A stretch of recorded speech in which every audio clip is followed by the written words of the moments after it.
Bienvenidos una vez más a nuestro estudio de la palabra de Dios y como siempre, un gusto y un gozo tremendo el estar con ustedes nuevamente. Dios les bendiga y Dios les guarde a todos y cada uno de ustedes que han estado con nosotros en esta serie de estudios que hemos estado teniendo acerca de la segunda venida de Cristo. Le doy gracias a Dios por todos ustedes que han estado al pendiente. Es importantísimo este estudio. Yo lo considero así, de esa manera. Y a manera de repaso, estamos estudiando la segunda venida, como les digo, del Señor Jesucristo. Entonces, a manera de repaso, quiero decirles que la segunda venida es solo una. Pero esa segunda venida tiene que ver con dos aspectos. Una en relación con la iglesia, otra en relación con Israel.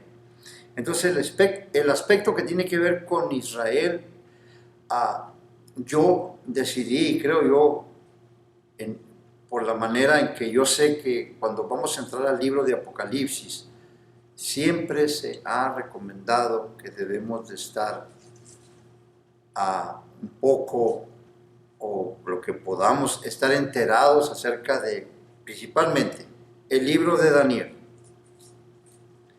y luego los libros de los profetas mayores y menores, porque ellos son los que hacen mención y profetizan acerca del día de Jehová, que es el día del Señor en el Nuevo Testamento y que habla de los acontecimientos de los últimos días. Y también del libro de Mateo, porque es donde el Señor Jesucristo, por medio de los milagros y sanidad y todo eso, son señales mesiánicas, donde les estaba haciendo ver a los judíos, al pueblo judío, que es donde Mateo escribe, que él tenía las credenciales para ser el Mesías y que ellos supieran que él era el Mesías que ellos estaban esperando. No fue así, ya lo estudiamos en todo eso, pero principalmente el capítulo 24 y 25 de Mateo, porque ellos son los que ya se refiere, el Señor Jesucristo dedica capítulo 24 y 25 de Mateo específicamente a los acontecimientos de los últimos días y a la segunda venida corporal, visible y literal del Señor Jesucristo. Entonces, esa fue la razón por la cual yo decidí comenzar primeramente con el aspecto que tiene que ver con Israel. Entonces, ya ahorita estamos en el aspecto que tiene que ver con la iglesia y específicamente con el arrebatamiento y el rapto de la iglesia. Entonces, ya estamos por finalizar eso, ya llevamos varios estudios. Gracias a Dios por todo ello. Le doy mucho las gracias a Dios en mis oraciones. Antes de yo empezar este estudio, yo oro, porque quiero aprovechar la hora completa del estudio. No estoy tomando a mal de que alguien quiera hacer una oración cuando está predicando o hacer un estudio, o está en la radio, o está en la televisión, o está en alguna parte. Yo los he escuchado, toman como 10 minutos en hacer la oración y hacer anuncios y hacer esto. No. Yo lo pongo en las manos de Dios antes de venir con ustedes, porque quiero aprovechar a lo máximo esta hora. Entonces, ya tenemos varios estudios, me parece que ya son como unos 9 estudios que hemos tenido del segundo aspecto. Ya estamos por finalizar esta serie de estudios de la segunda venida del Señor Jesucristo, su venida corporal, visible, literal, a establecer su reino milenial. Entonces, ahorita estamos en el libro de Apocalipsis, y que yo lo considero muy importante. Si voy a tener unos 12, aparte de voy a tener unos 2 estudios más del libro de Apocalipsis para poder abarcar lo más importante. Todo es importante, pero lo más importante, pero más que todo porque mi deseo es despertar en ustedes el interés por este libro que ha sido mal comprendido, mal interpretado y el más descuidado de todos los libros de la Biblia. Estoy hablando del libro de Apocalipsis. Es más, muchos hasta me han dicho que no han leído y nunca lo van a leer el libro de Apocalipsis porque tienen miedo. Una vez me pasó una situación cuando vinimos, mi esposa y yo, a la ciudad de Dallas con mis hijos, mi familia, a ayudar a un pastorado, y tuve unos estudios generales de varias iglesias porque me nombraron como secretario de Educación Cristiana. Bueno, yo no sé ese título, pero me nombraron. Dije, aquí aprovecho la oportunidad. Así es que las iglesias que estaban en el distrito venían y pues yo daba los estudios estos y tenía varios maestros porque había varias clases y la última clase general la tomaba yo. Todas las clases que cuando acabaron sus estudios, la clase general al último la tenía yo. Había dos hermanos muy especiales como todos los hermanos, que venían y me decían que le daban gracias a Dios por haber estado yo en esta ciudad de Dallas para llevar a cabo estos estudios y todo eso. Cuando yo les avisé que yo ya tenía que regresar para la ciudad de Houston, se quebrantaron tremendamente. Hasta me decían, ellos eran contratistas y me dijeron que ellos podían darme una aportación. Nosotros te sostenemos, te damos un salario, pero quédate, no te vayas, queremos los estudios. Yo les dije que no podía porque yo ya sentía el llamado. El rector del colegio en Houston me había hecho la invitación y yo quería enseñar como maestro en un colegio de tiempo completo. Entonces, ellos me decían que ya me habían dicho que su papá no quería entregarse al Señor Jesucristo y que estaban batallando y por más que le rogaban y él decía que no. Bueno, así quedó, yo me fui. Al año yo regresé a la ciudad de Dallas y me encontré a los hermanos y los saludé, me abrazaron y pues platicamos y todo eso. Y yo les pregunté, les dije yo, oiga, hermano, y su papá, ¿siempre sí se entregó al Señor? Dijo, oh sí, dijo, a puro susto, pero se entregó. Le dije, ¿cómo? No entiendo, hermano. Sí, lo metimos al libro de Apocalipsis. Le dije, pues vale más que lo firmen bien en el Señor, porque cuando se le pasa el susto, a lo mejor se va para atrás. Le dije, Juan, dice, nos empezamos a reír de todo eso. Pero esa es la mentalidad de mucha gente. No quieren leer el libro de Apocalipsis porque supuestamente de lo que habla.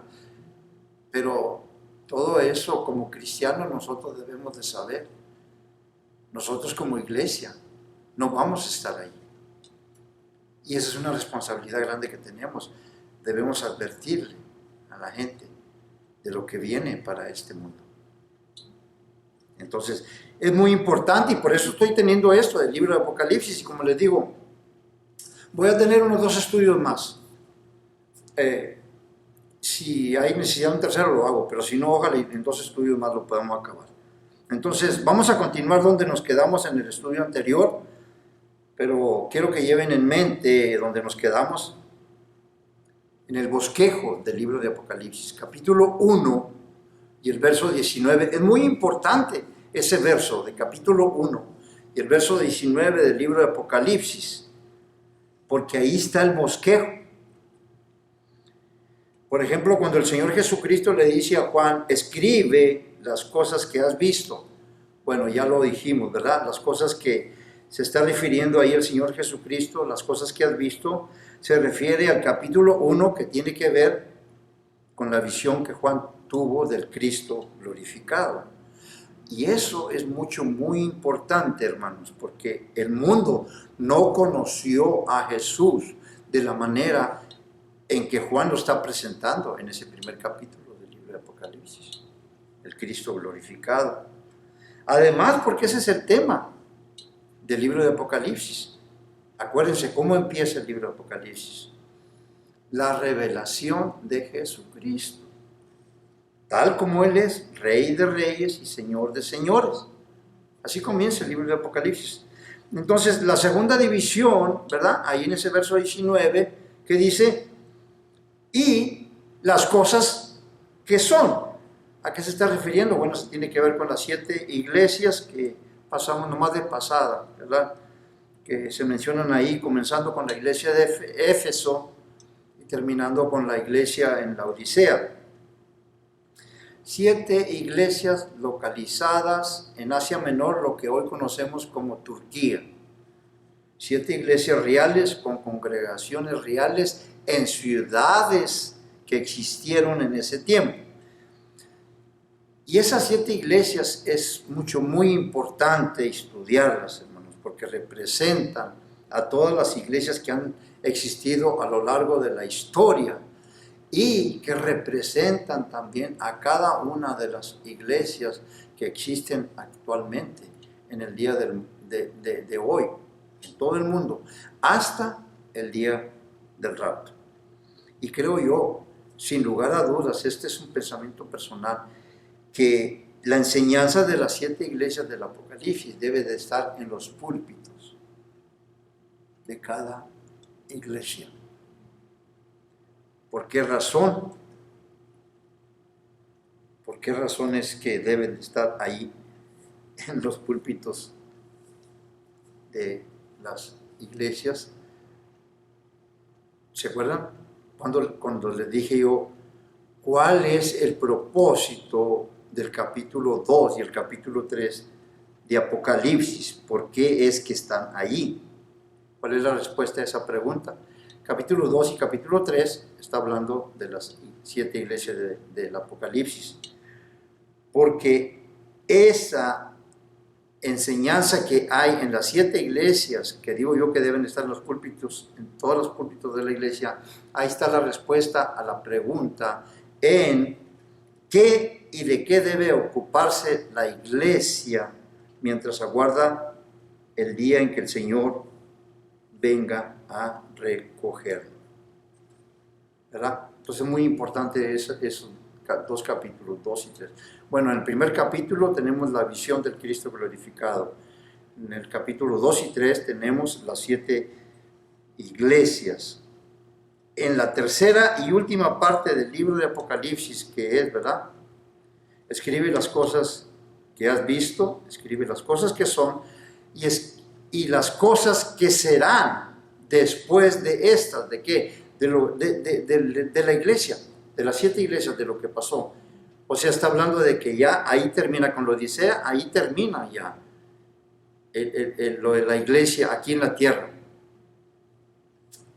Ya la iglesia ya se fue. Hay expositores bíblicos que usted los va a oír, porque en el Apocalipsis, ya se los he dicho, se los voy a volver a decir, no menciona el rapto de la iglesia. ¿Por qué? Porque el rapto de la iglesia no es objeto de profecía. El libro de Apocalipsis tiene que ver con profecía, el rapto no es de profecía.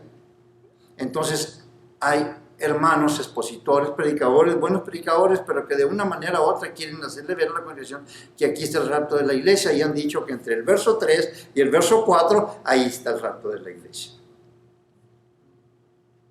¿Por qué el verso 4? Porque pues miren cómo empieza el verso 4, ¿verdad? Que dice, y escribe las cosas que han de ser después de estas, que tiene que ver con los acontecimientos de los últimos días, las cosas que Dios va a hacer en los postreros tiempos. Pero por eso les digo yo que es muy importante entender primeramente, escribe las cosas que serán después de estas, del período de la iglesia.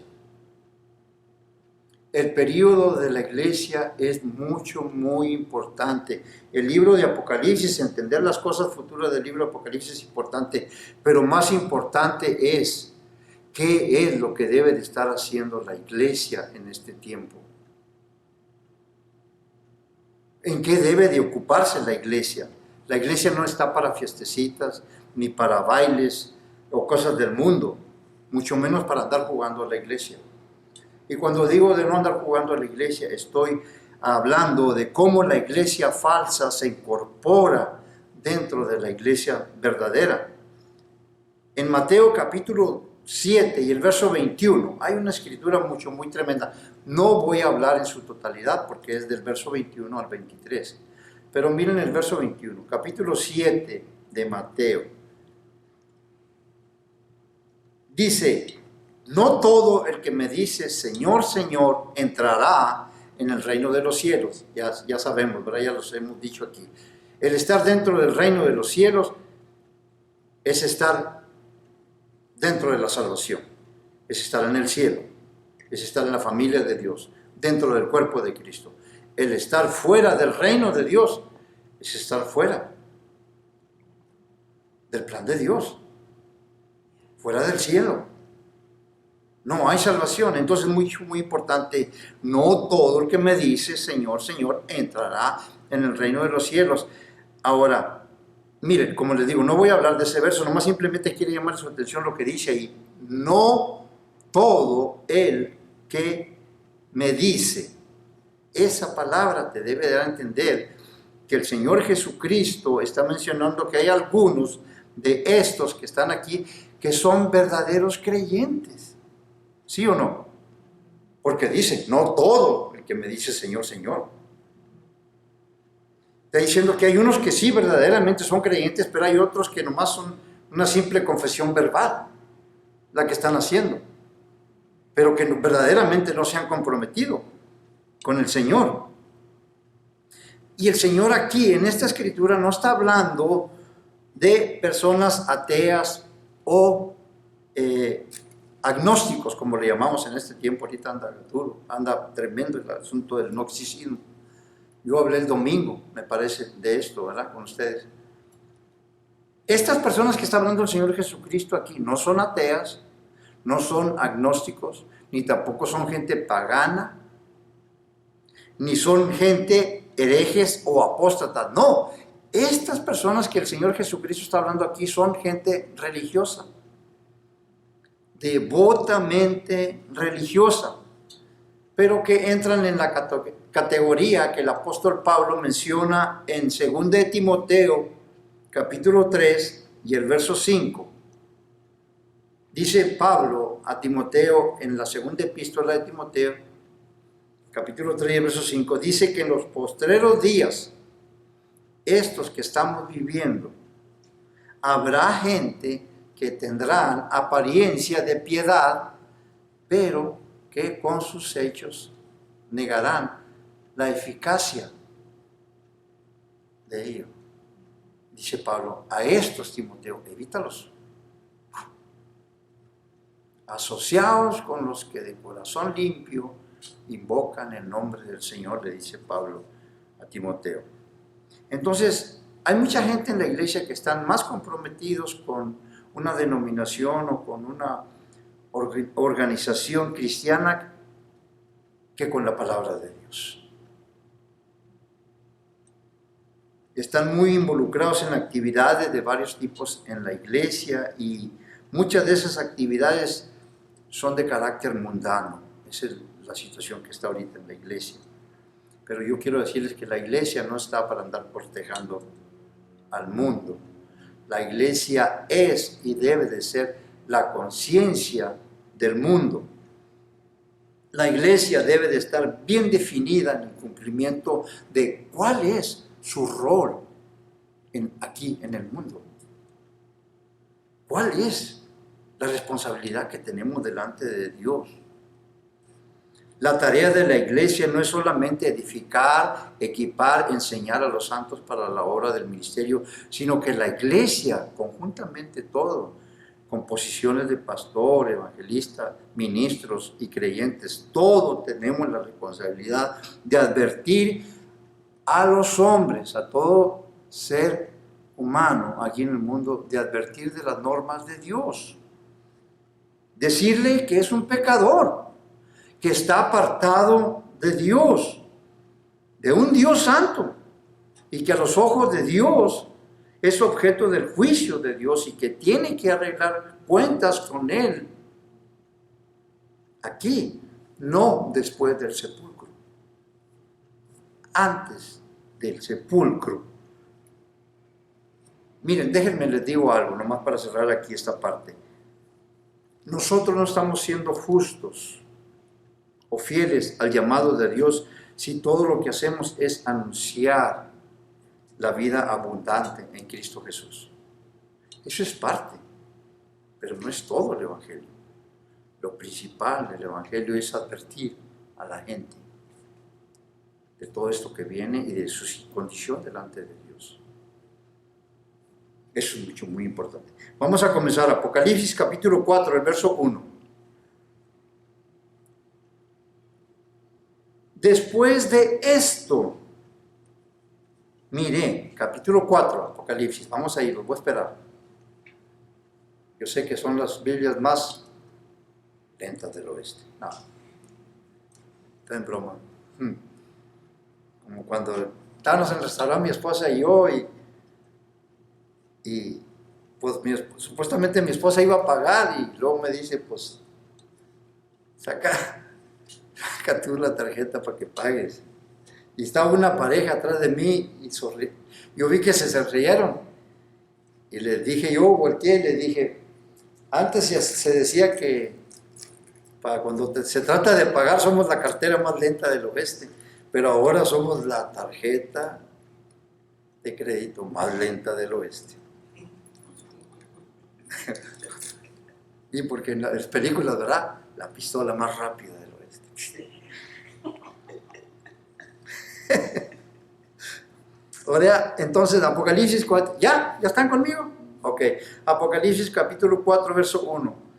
Después de esto, mire, ¿esto qué? Después de tener la visión de las 7 iglesias, dice, he aquí una puerta abierta en el cielo. Esa puerta abierta que habla aquí no es para que la iglesia entre, como se nos ha enseñado por mucho tiempo. No, no es así. El que entra en esa puerta abierta es el apóstol Juan, porque Dios lo está llamando para mostrarle en visión todo lo que va a suceder en el tiempo venidero. O sea, la consumación de la historia de este mundo. Eso es lo que le va a enseñar. Y luego dice Juan, ahí en el capítulo 4 y el verso 1, y la primera voz que oí como de trompeta hablando conmigo, dice, sube acá y yo te mostraré las cosas que sucederán después de estas. Otra vez estamos hablando de lo mismo. O sea, aquí ya entramos a la tercera parte del bosquejo del libro de Apocalipsis, ¿verdad? Lo voy a repetir. Escribe las cosas que has visto, primer capítulo. Escribe las cosas y las cosas que son, capítulos 2 y 3. Y las que serán después de estas. Aquí ya estamos. ¿Cuáles son esas? Las cosas futuras. Eso todavía no se ha llevado a cabo. Pero Dios le está mostrando a Juan en visión todo lo que va a venir a este mundo. Los juicios, todo eso le está mostrando. Entonces es muy importante entender. Verso 2. Este es parecido al capítulo 1 y el verso 10 que ya estudiamos, ¿verdad? Y al instante yo estaba en el Espíritu. Entonces nomás les digo, ahí ese texto debe leerse en espíritu. O sea que Juan espiritualmente estaba en el cielo, en su espíritu. Su cuerpo estaba en la isla de Patmos. Entonces la palabra espíritu ahí debe de ir con minúscula. Nada más que acuérdense, en el griego no hay mayúscula. Tú tienes que delinear a qué se refiere.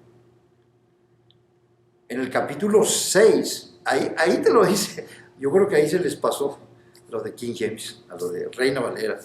En el capítulo 6, no me acuerdo si es el verso 3 o 4, ¿se acuerdan? Donde dice Dios, cuando ve la situación del mundo, ¿verdad? Antes del diluvio, no contenderá para siempre mi espíritu. En Reina Valera, en español, tiene letra minúscula. Y digo yo, aquí es donde debe de ponerle mayúscula. En vez de acá, aquí, pero le pone minúscula. No sé cómo está en la de ustedes, pero en la español, y los que me están viendo también, miren su Biblia Reina Valera, y esa escritura ahí dice, Dios no contenderá, y ahí te lo está diciendo, mi espíritu con el hombre para siempre, porque ciertamente el hombre es carne, y yo soy espíritu. ponle minúscula. Entonces tenemos en el griego, acuérdense, bueno, allá es el Antiguo Testamento, pero en el Nuevo Testamento fue escrito en el griego, aunque el Antiguo Testamento, acuérdense, fue traducido del hebreo al griego, que se le llama la Septuaginta, por ahí así como en el año 200 antes de Cristo, un grupo de personas, de judíos, 70 judíos, tradujeron, se llevaron buen tiempo, años, todo el Antiguo Testamento del hebreo al griego. O sea que el Antiguo Testamento también existe en griego. Están todas las palabras en griego. Por ejemplo, Génesis capítulo 1. Génesis, la palabra Génesis. Me parece que en el hebreo quiere decir orígenes, el origen de todas las cosas. En el griego, que ya fue traducido por la Septuaginta, dice el principio de todas las cosas. ¿Entiendes? O sea, ya están los dos idiomas. Eso sería bueno, ¿no? Tener una traducción del hebreo y griego, de todo.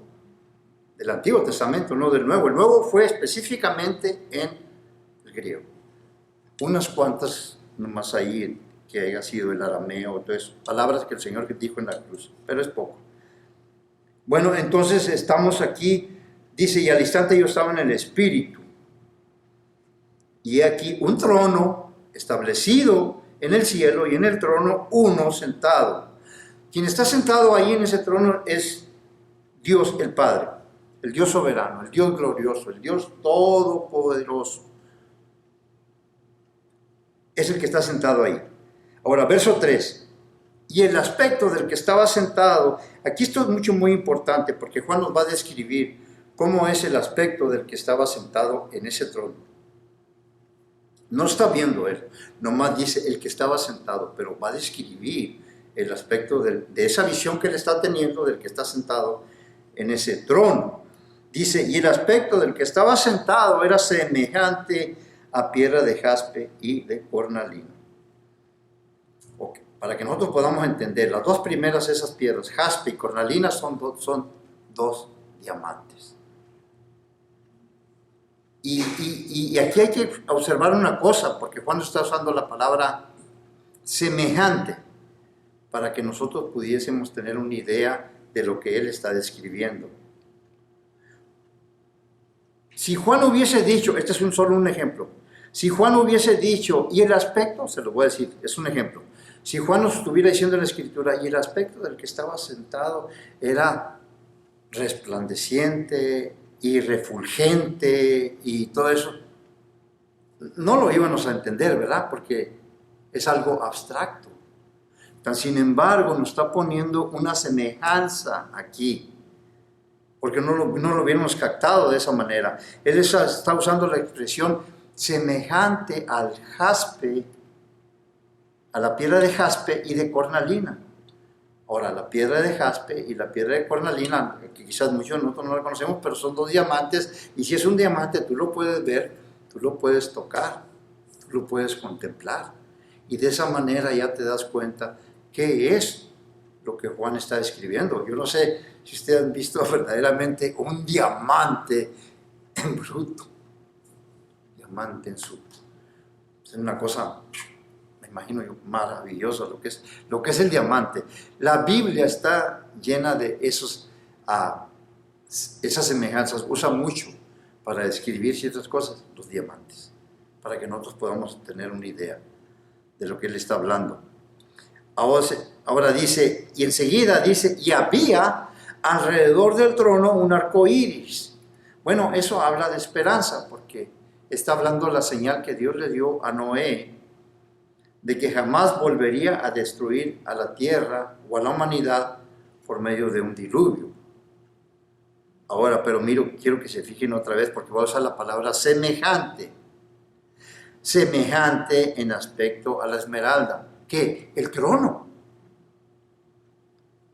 Juan no solamente está describiendo al que está sentado, sino que ahora va a describir el trono. Y usa la ilustración de otro diamante. Esmeralda. Una joya preciosa. La esmeralda. Para mí, la mejor.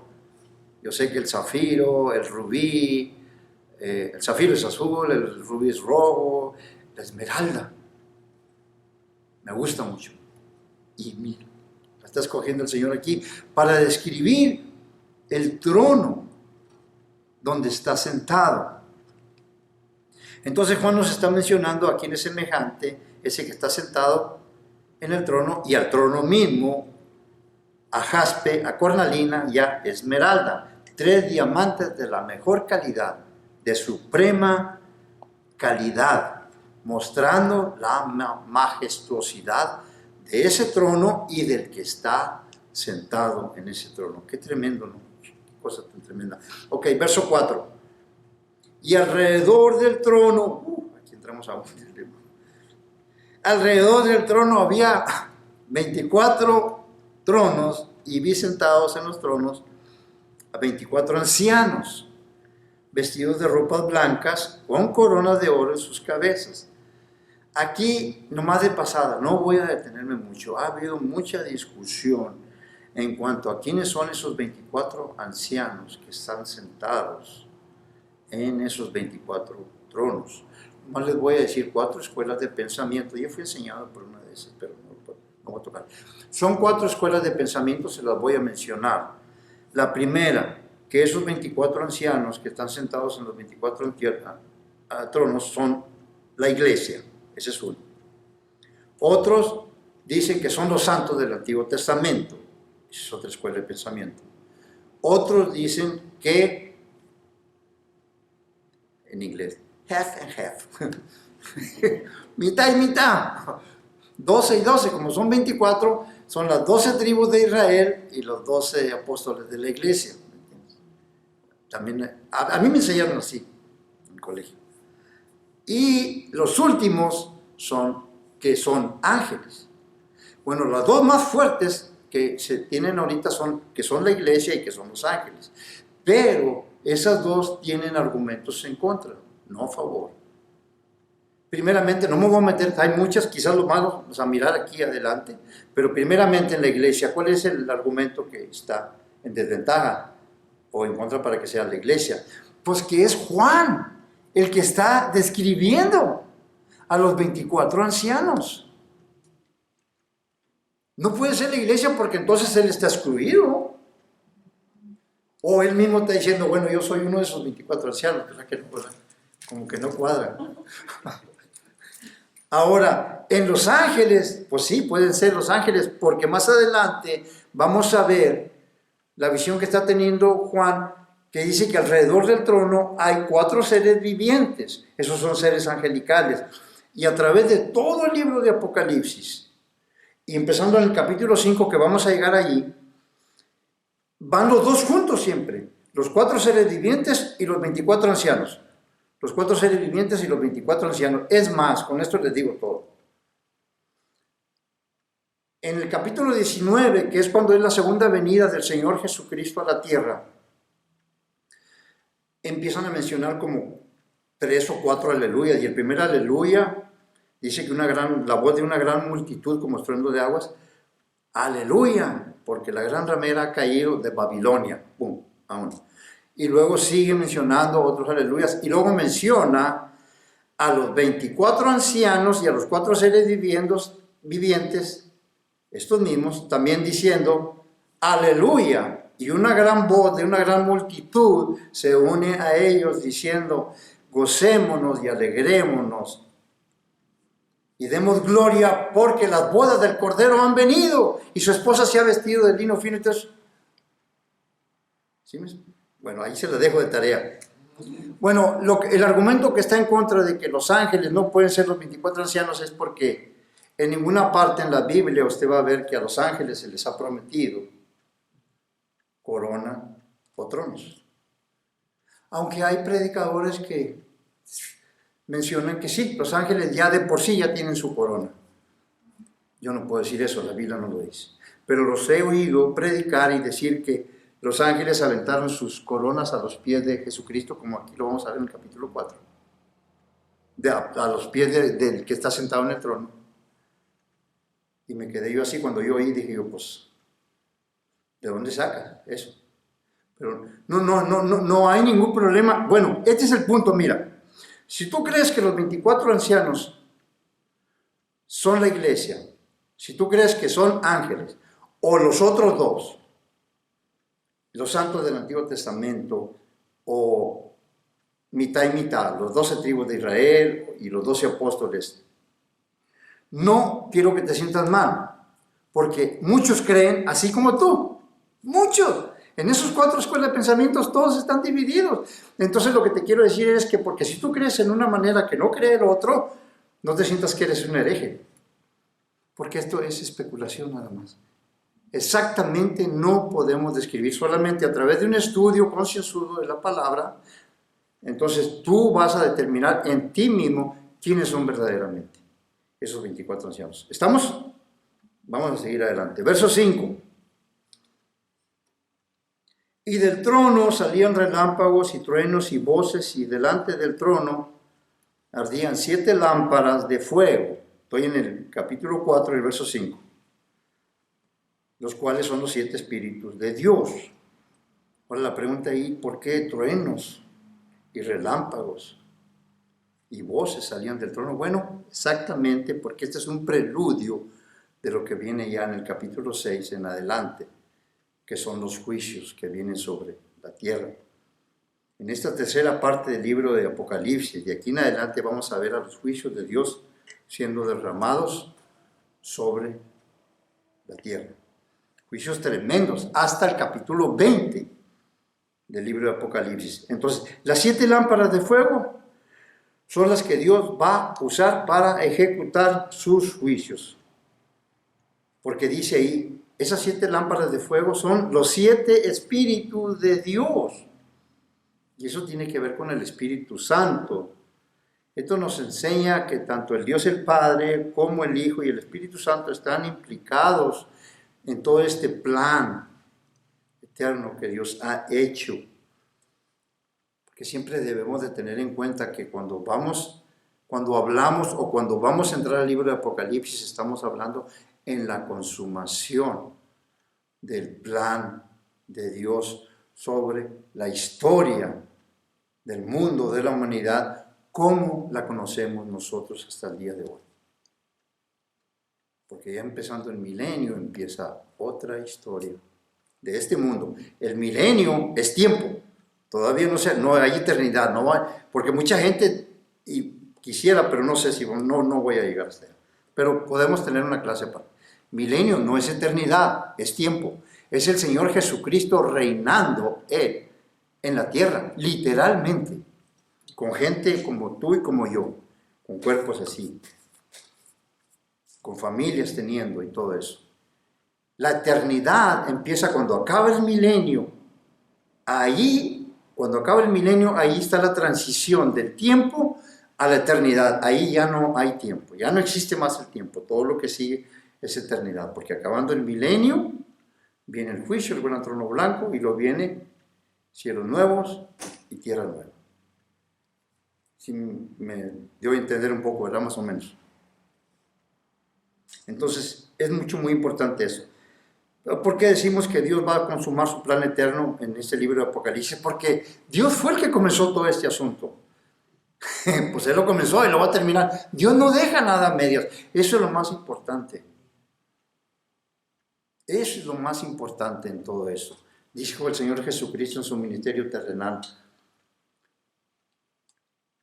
yo hago siempre, yo sé que Dios está conmigo porque mi Padre está conmigo, porque yo hago su voluntad siempre. Y porque todo lo que Él me ha dicho que haga, lo voy a hacer y lo voy a terminar. Y lo terminó el Señor Jesucristo. Como el domingo, la clase que tuvimos, ¿verdad? De la resurrección. Él dijo que Él iba a resucitar y lo cumplió. Él resucitó como se lo dijo a los discípulos. Eso nos da una garantía de que Dios cumple sus promesas. Jesus. Entonces, quien comenzó este asunto fue Dios en Génesis capítulo 1 y verso 1, con la creación de los cielos y la tierra y todo lo que en ellos hay, incluyendo al hombre, claro, por supuesto. Y luego, después de que Dios creó al hombre, a Adán, que Adán desobedeció y pues nos fastidió a todos, ¿verdad? por decirlo así. De ahí en adelante, a partir de ahí, cada libro de la Biblia es como un capítulo en el plan de Dios. Un capítulo, uno tras otro, que nos enseña cómo Dios va a consumar su plan eterno. Y oigan estos, cuando llegamos al libro de Apocalipsis, eso nos da a entender que el libro de Apocalipsis es el último capítulo en el plan de Dios. Por eso es importante. ¿No te gustaría a ti saber cuál es el último capítulo de esta historia del plan de Dios que Dios hizo en Cristo Jesús allá en la eternidad, donde Él allá nos conoció, nos escogió? ¿No te gustaría saber? Claro, por eso es importante el estudio del libro de Apocalipsis. Entonces vamos a seguirle aquí. Ahora, ¿por qué digo yo que es importante todo esto? Porque miren, ustedes nomás miren el mundo, ¿cómo está? El mundo no quiere saber nada de Dios, está desatendido de todo lo que Dios está haciendo en este mundo. Sí saben, ¿verdad? Eso. Gente que verdaderamente no han hecho esa decisión, o sea, de acercarse a Dios, de hacer un compromiso con Dios, o de conocer, saber verdaderamente qué es lo que Dios está haciendo en este mundo. No les interesa, pero Dios está haciendo muchas cosas, pero a ellos no les interesa nada de eso. No hay arrepentimiento en el corazón del hombre, no hay clamor por Dios en tiempos de calamidad, no lo hay. No hay quien busque a Dios, y los países a lo largo de la historia que supuestamente son cristianos, ni siquiera esos países están buscando a Dios. O no hay ningún país que sea cristiano, se los puedo decir, porque nomás miren cómo está la situación en cada país en el mundo. Aquí en este país de los Estados Unidos, mucha gente cristiana temerosa de Dios. Ellos están esperando el descalabro que va a ocurrir en esta gran nación, que por muchos años, hermanos, lideró el mundo, porque de aquí, de esta nación, partieron misioneros a llevar el evangelio a muchas partes del mundo y enviaron ayuda a muchas naciones de la tierra que verdaderamente estaban necesitadas de ayuda. Durante mucho tiempo, Estados Unidos fue el líder de este mundo. Como ahora le acusan que Estados Unidos se cree el policía del mundo, y una vez un predicador dijo, sí, pues, ¿no te gustaría que China o Rusia fueran el policía del mundo? A ver cómo te va. Pues es verdad, es como David cuando censó el pueblo y le mandó a Dios al profeta y dile a David que aquí viene un castigo sobre él, y dale a escoger 3 cosas. Porque él no debía hacer eso, él siempre confiaba en mí, David. ¿Por qué censó a su ejército para ir a la batalla con otra nación? Él siempre me pedía a mí. Dijo, ¿por esto qué? Para que vean lo delicado que es servirle a Dios. No es difícil la vida cristiana, ¿no? Es delicada, tiene uno que tener mucho cuidado. David siempre confiaba en Dios. Esa vez, no entiendo, cuando yo leí esa parte ahí en el libro de Reyes, donde él mandó, y está en Crónicas también, donde él mandó censar, le dijo a su capitán Asner, ve y cuéntame al ejército porque quiero saber cuánto contamos para iban a atacar, no me acuerdo a qué ejército. No, hombre, Dios inmediatamente le mandó al profeta, y parece que fue el profeta Natán. Ese era el aguijón de David, no de Pablo, de David. El profeta Natán fue y le dijo, por esto que has hecho, Dios te manda decir esto, viene juicio sobre ti, pero escoge. Y le mandó decir, ¿quieres caer en manos de tus enemigos? ¿Quieres que te mande una epidemia? ¿O quieres esto otro? Y había una donde le decía que ibas a caer en manos de Dios. Dijo, pues prefiero caer en manos de Dios que en manos de los hombres, porque los hombres no tienen misericordia, pero de Dios yo sé que Él puede tener misericordia. Y el juicio de Dios fue no tan severo como debía ser, pero sí fue severo el juicio. Mandó una epidemia grande al pueblo. Entonces es muy importante, esto es muy delicado. Por eso les digo de esto, de este país, de Estados Unidos, porque ahora y lo digo con todo el dolor de mi corazón, porque aunque yo vengo de México, mi esposa, mis hijos, mis nietos, todos son de este país. Esta es mi nación. Y lo digo con todo dolor en mi corazón. Es una nación que no conoce a Dios. Nadie se está preocupando por las cosas de Dios. Una inmensa mayoría de las personas de este país están viviendo a espaldas de Dios. Y lo mismo ocurre con los demás países, hermano. No nomás creen que en este país, para que vean la situación, es en todo el mundo. Los demás países, empezando desde Brasil hasta llegar a México, Europa, Asia, África, todos los demás países están en la misma situación, puro paganismo, idolatría y mucha indiferencia hacia las cosas que Dios está haciendo en este día. Yo digo que esa es una de las partes más tremendas que ahorita está afectando a la iglesia, la indiferencia. La indiferencia, porque cuando tú entras en esa actitud de una indiferencia a lo que está sucediendo en el mundo, a lo que está sucediendo en la iglesia, en el pueblo de Dios, eso es como un insulto para Dios. Yo lo digo personalmente, es como un insulto para Dios, porque es como si dijeras, no tengo necesidad de Dios. Y quizás entren en otras partes. ¿Se acuerdan cuando llegaron los Reyes Magos a Jerusalén buscando al rey que había nacido? Y llegaron pregonando, entrando a Jerusalén, llegaron pregonando y gritando, ¿dónde está el rey de los judíos? Porque su estrella hemos visto y hemos venido a adorarle. Llegó a oídos de Herodes, el rey. Se turbó. Rey, el único rey soy yo. Y mandó traer a los teólogos de ese tiempo, ¿no? A los escribas, fariseos, saduceos.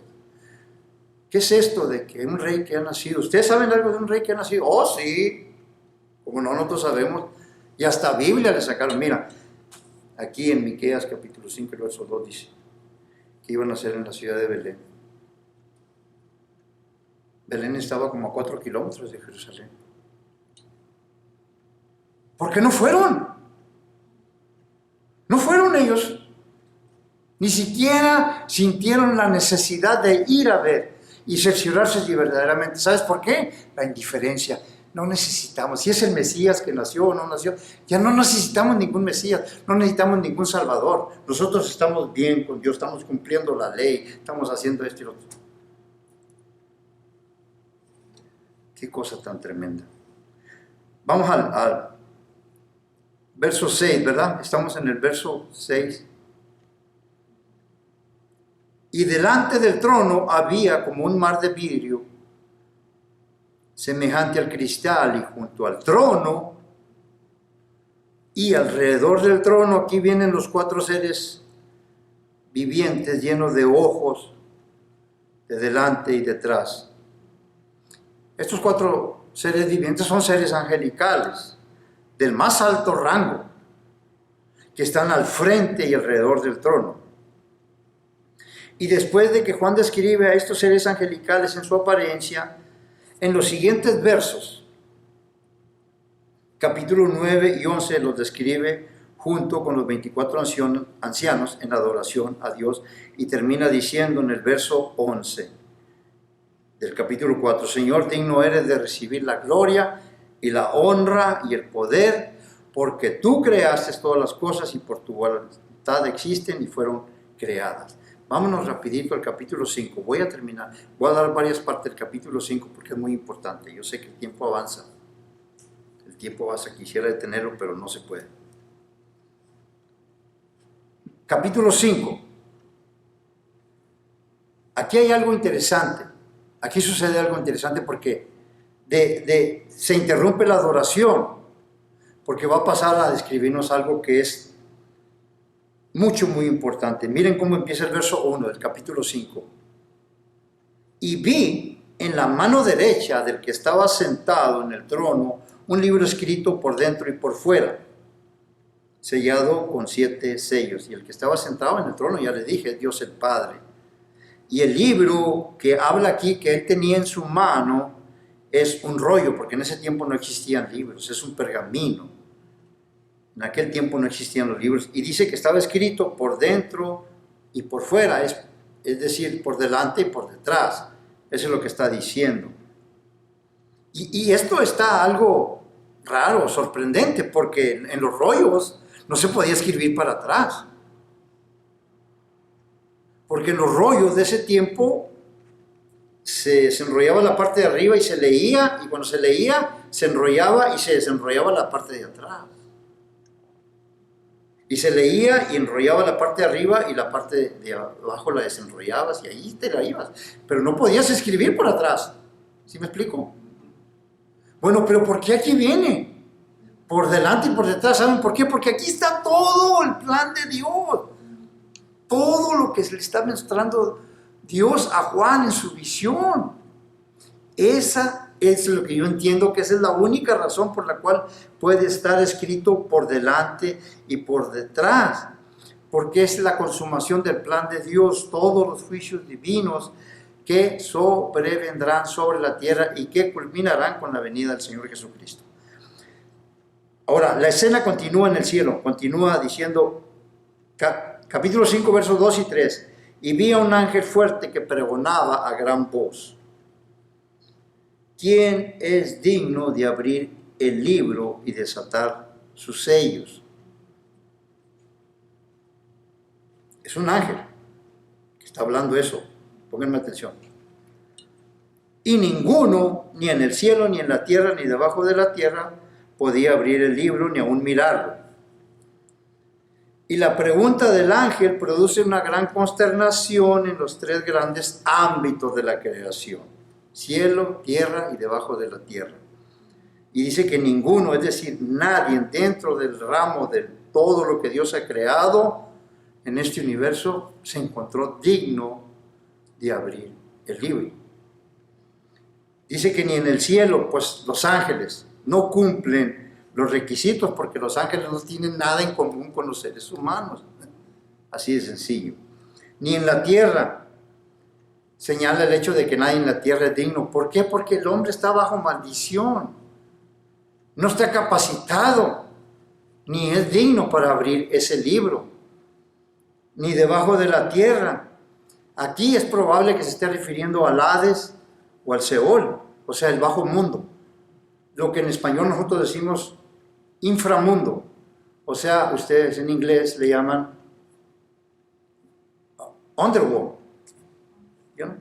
Underworld. Bueno, eso es muy importante, porque ese viene siendo el lugar donde habitan los espíritus de quienes han muerto sin Cristo, y también ahí están todos los ángeles que no guardaron su dignidad, sino que abandonaron su propia morada y están encerrados en prisiones de oscuridad, reservados para el día del juicio, como habla Judas en su libro, capítulo 1 y verso 6. O sea, hay demonios que ahí están, encerrados desde aquella vez cuando abandonaron su propia morada. Ahí están encerrados en prisiones de oscuridad. Y hay otra razón por la cual están ahí en esa prisión de oscuridad. No solamente porque se unieron a Satanás en la rebelión, hay otra. No me voy a meter porque si no, nunca le avanzo. Lo único que le quiero decir que el lugar está reservado para esa gente nada más. Y para los demonios. Estos demonios van a salir en el tiempo del Apocalipsis, en la quinta trompeta. Van a salir fuera y van a andar en la tierra. Eso está tremendo. Verso 4 y 6 del capítulo 5. Y lloraba yo mucho. ¿Quién? Juan. Porque no se había hallado a ninguno digno de abrir el libro, ni de leerlo, ni de mirarlo. Ahora, pongan atención en esto. Y uno de los ancianos me dijo: no llores. ¿Sí saben por qué les estoy haciendo esa remembranza? Para los que creen que los ancianos es la iglesia. Uno de los ancianos le está diciendo a Juan: Juan es de la iglesia. no llores. No casan. Yo sé que, pero para los que me están oyendo sí saben de qué estoy hablando, los que me están viendo, ustedes que me están viendo sí saben de qué estoy hablando.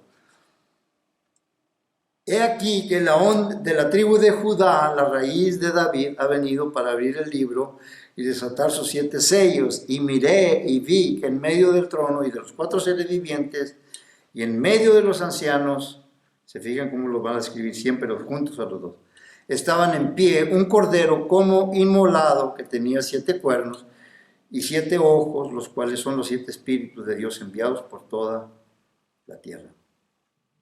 Bueno, aquí lo más hermoso es que este cordero inmolado pronto se va a convertir en el león de la tribu de Judá. Yo creo que eso le causó un poco de consternación a Juan cuando vio un cordero. Sí, pero ese cordero tenía 7 cuernos, poder, y tenía ojos, omnisciencia. O sea, se va a convertir en el león de la tribu de Judá.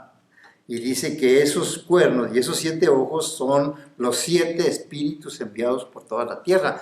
Es el Espíritu Santo. Y eso nos da a entender a nosotros, hermanos, que el Espíritu Santo va a tener un ministerio de intensa actividad durante todos esos días de juicios y de tribulación en esta tierra, porque van a ser enviados por toda la tierra como los agentes ejecutores del plan de Dios. Aquí lo está diciendo el Espíritu Santo. Verso 7, capítulo 5, verso 7. Y vino y tomó el libro. Eso está tremendo. Y vino, ¿quién? El Cordero. ¿Quién es el Cordero? Jesús. Y vino y tomó el libro de la mano derecha del que estaba sentado en el trono. Aquí este verso nos está describiendo la entrega del rollo de los juicios al Cordero de Dios, que es el Señor Jesucristo, ¿verdad? El que está sentado en el trono es Dios el Padre, quien a su vez sostiene el rollo en su mano. Ahora pongan atención en esto. Estos 2 verbos, esos 2 verbos que están ahí. El primero, vino el Señor Jesucristo. Y el segundo verbo, tomó de la mano del que estaba sentado en el trono. Eso, nomás simplemente eso, describe la conmovedora escena del traspaso del rollo de la mano del Padre al Hijo. Porque se lo digo porque cuando lleguemos al capítulo 6, en el próximo estudio, quien abre cada uno de los sellos de los juicios es el Señor Jesucristo. Es Él. Verso 8. Y cuando hubo, aquí está tremendo esto, cuando hubo tomado el libro, miren lo que sucede, otra vez, los 4 seres vivientes y los 24 ancianos se postraron delante del Cordero. Todos tenían arpas y copas de oro llenas de incienso, que son las oraciones de los santos. El simple hecho de tomar el libro, no de abrirlo, porque eso va a ser en el capítulo 6, el simple hecho de tomar ese libro de la mano del que está sentado en el trono produce un triple singular brote de alabanza y adoración, primeramente por parte de los 4 seres vivientes y los 4 ancianos que se postran delante del Cordero. Ahora miren el verso 9 y 10, capítulo 5, versos 9 y 10. Y cantaban un nuevo cántico, diciendo: digno eres de tomar el libro y de abrir sus sellos. Deténgase tantito ahí. Ese es un cántico nuevo. Ese cántico es un cántico nuevo porque es cantado por seres angelicales.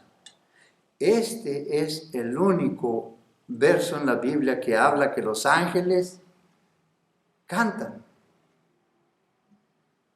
La definición de alabanza es, déjenme se lo voy a decir, para describir lo que es la alabanza. Alabanza es expresar por medio de palabras o del canto lo que Dios es, lo que Él ha hecho en toda la creación y lo que Él está haciendo con nosotros. La razón que estoy diciendo esto es porque tú vas a mirar escrituras donde los ángeles están alabando y están adorando al Señor, pero no meramente lo están haciendo por medio de cantos como nosotros. Ellos siempre, cuando tú miras aquí donde hablas de que los santos alrededor de, los ángeles alrededor del trono de Dios, dirigiéndose en alabanza, santo, santo, santo, dice, y daban voces, no dice que estaban cantando. Nosotros lo hacemos canto, pues claro, a mí me gusta escuchar ese canto, santo, santo, santo, ¿verdad? Entonces eso es muy bueno, muy bonito.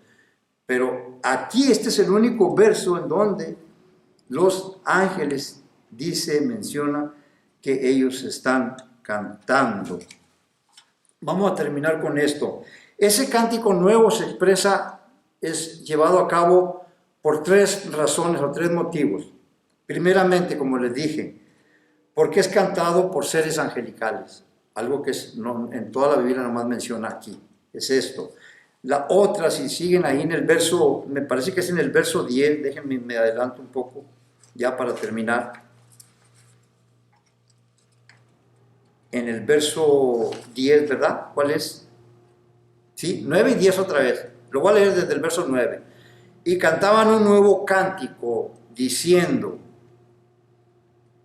digno eres de tomar el libro y de abrir sus sellos, porque tú fuiste inmolado y con tu sangre nos has redimido para Dios de todo linaje y lengua y pueblo y nación. Verso 10, y nos has hecho para nuestro Dios reyes y sacerdotes y reinaremos sobre la tierra. Ya para terminar aquí, no me voy a pasar. I'm promised. Nomás quiero dejarles esto para terminar aquí y en el otro estudio empezar ya en el capítulo 6, que ya bien son los juicios, la apertura de los sellos.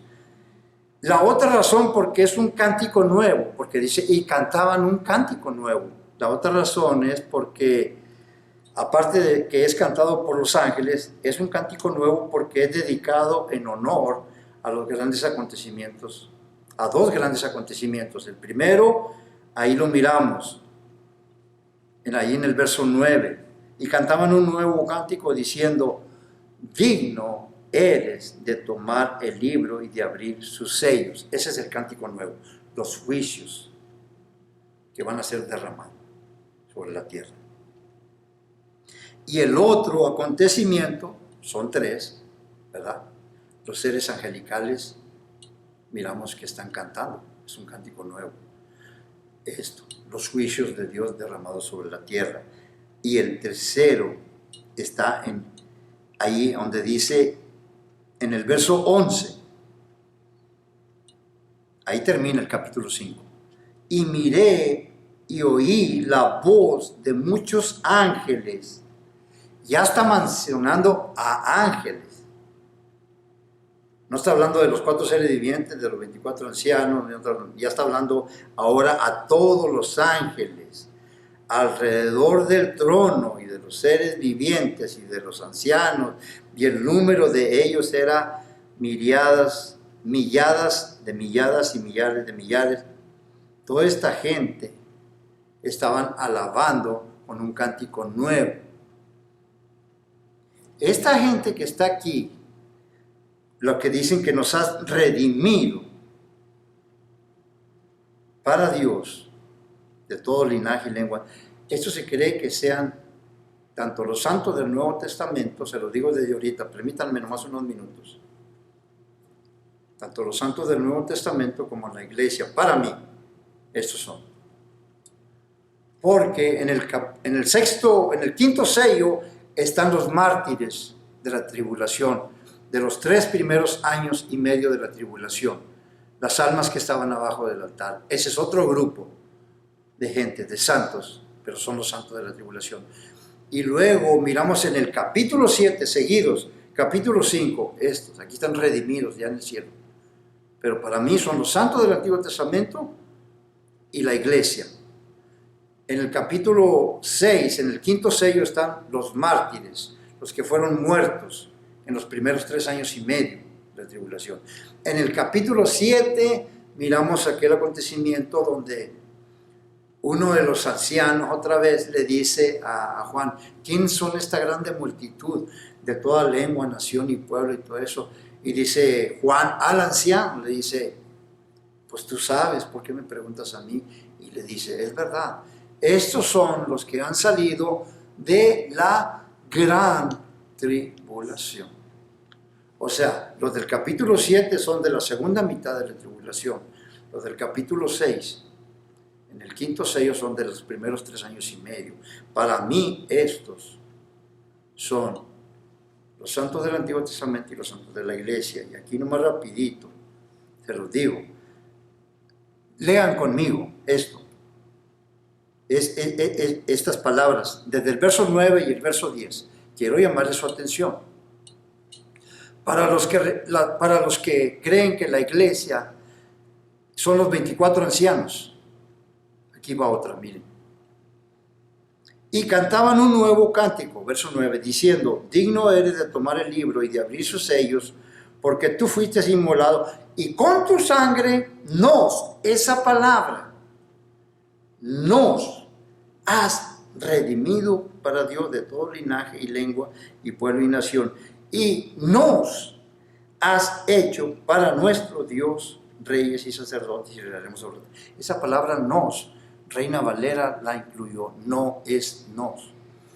Si tú tienes una Biblia de las Américas, tienes una Biblia latinoamericana, si tienes una Biblia versión internacional, nueva versión internacional, lee estos 2 versos y vas a ver que no aparece la palabra nos, sino lo que aparece: nos has redimido de entre los hombres, has redimido de entre la gente, de entre los hombres. ¿Tienes la versión internacional? Nueva versión tú. ¿Cómo dice? ¿Qué verso? Del verso 9 y el verso 10. And they saw a new song, saying, Uh-huh. you are worthy to take the scroll and to open its seals, because you were slain, and with your blood you purchased ¿Qué dice? for God. En español, dímelo. Y con tu sangre. Con tu sangre, tú Uh-huh. lo redimiste. Redimiste. ¿A quién? A Dios, para Dios.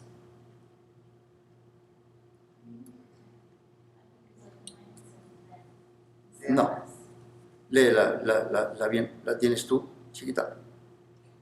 You have made them to be kingdom and priests to serve our God, and they will reign on the earth. Lo has hecho. Es que la palabra nos, aquí, haz de cuenta, ¿quiénes son los que están hablando en el verso 8? Los ancianos. Nos has redimido. No. En la versión de la Biblia de las Américas, la Biblia latinoamericana y parte de la versión internacional, la versión nueva internacional, se acercan mucho al texto original. Son confiables. Y más la Biblia de las Américas y la Biblia latinoamericana.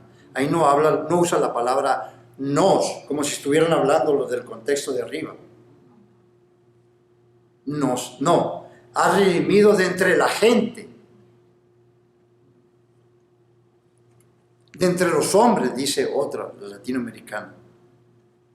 Gente, para Dios, pero no dice nos. Hasta ahí terminamos. Si nomás quería llamar la atención eso, ya. Déjenme hacer una oración. Señor y buen Padre, te doy muchas gracias, porque estamos viendo que a través de los estudios, Señor, tú nos estás ciñendo más y más a escudriñar cosas que tú quieres que nosotros tengamos establecidas en nuestro corazón y que nos van a edificar, Señor. nos van a edificar grandemente en nuestras vidas, porque si algo nosotros debemos de estar consabidos para poder cumplir con esa responsabilidad que tenemos contigo, es del plan divino que tú tienes para con la humanidad, Señor, para con tu iglesia, y sobre todo saber cómo vas a llevar a cabo la culminación de tu plan eterno que tú hiciste en Cristo Jesús desde antes de los siglos en Dios. Gracias, Padre. Llévanos con felicidad y con toda clase de bien a nuestros hogares, ahorita que partamos de este lugar, de tu santuario, que vamos camino al hogar. Líbranos de todo contratiempo y todo accidente. Y te pido por todos los hermanos que están tomando parte en estos estudios, Señor. Te pido por sus familias. Te pido por su bienestar en cada una de las áreas espirituales, sociales, físicas, Señor. Todo. Te pido en el nombre de Jesucristo que tú tengas a bien, Señor.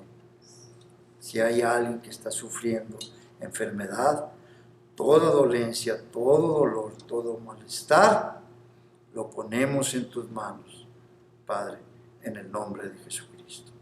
Amén, Jesús.